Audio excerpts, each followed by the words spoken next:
next one we're going to go over is thoracic outlet syndrome. So thoracic outlet syndrome is this area basically, it gets impinged. So the thoracic outlet, and the two major muscles that could cause that are the scalene muscles and the pec minor muscles. And where it's going to typically refer for pain is the pinky and a little bit of the ring finger. So that's where it's typically going to refer for pain. And some people will get it when they're sleeping at night, when their arms over their head like this, and it gets impinged right here. So that's a major reason people can develop thoracic outlet syndrome. It's called TOS, if you ever see abbreviations for that.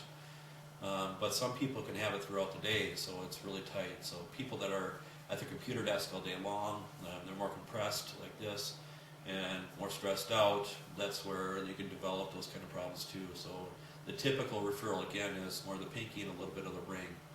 But with the thoracic outlet syndrome, what you're going to do is you're going to bring it here, and you're going to find the sternocleidomastoid like this, and you're going to go right posterior to that. We're going to go up and down and see if you can kind of mimic that area.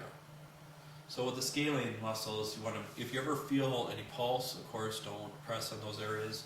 If you feel anything round or lumpy in those areas, don't push on that too, because it could be lymph nodes. So just take precaution with that. But that's why it's a little bit tedious work for the scalene muscles. You're just going to go up and down and find that area, and just ask them if they ever have any kind of referrals as what they're having then. But if it's muscle problems, more than likely it's going to go down the first few fingers. If you're pressing here and it's going down to there, so it's muscle problems that's doing that. But if it's nerve problems, it's going to go down to the last two fingers for the thoracic outlet syndrome then. So again, there's 3 scalene muscles. Some book even said there's 4 scalene muscles. So right behind there, we're going to find that and communicate with them too again for that. So you can even stretch it up and down, or even do some stretching with the scalene muscles too.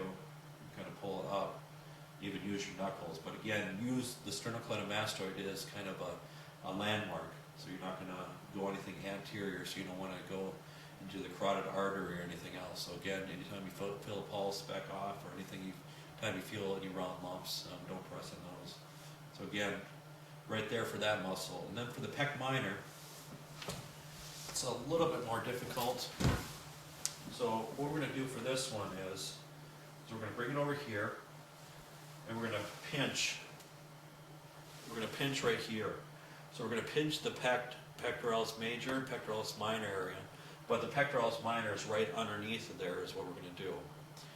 And for this one, if somebody has larger breast tissue, we're going to have them kind of pull their breast tissue to the side then, so you're not going to affect that. Otherwise you can just hold this area like this with my thumb, and what I'm going to do is put my fingers right in here.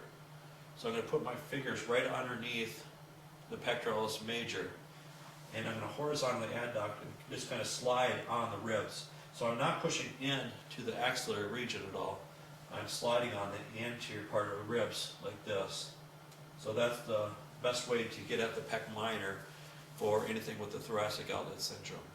And typically for its muscle related, it's just going to refer in this area, but if it is anything with the thoracic outlet, you can go down to the last 2 fingers if it's something wrong with the nerves then. So again, I always pinch this area first, use your fingers, and ride the anterior part of the ribs. So I'm kind of going up at an angle, so I'm not pushing into the axillary. So if you feel a pulse, of course you're going to stop then too then, okay? And make sure, again, they don't have any tingling or burning sensations with this.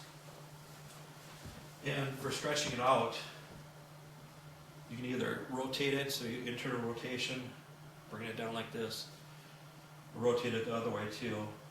And another option, you can even have them bring their shoulder off the table and bring it down then. So that's just different options you can have to stretch out the pectoralis minor. So again, pectoralis minor, you pinch here, and this is the best way to get at it. So it seems weird, but the muscles kind of relax more when you horizontally adduct this way then. So again, horizontal adduction and slide on the anterior part, that area.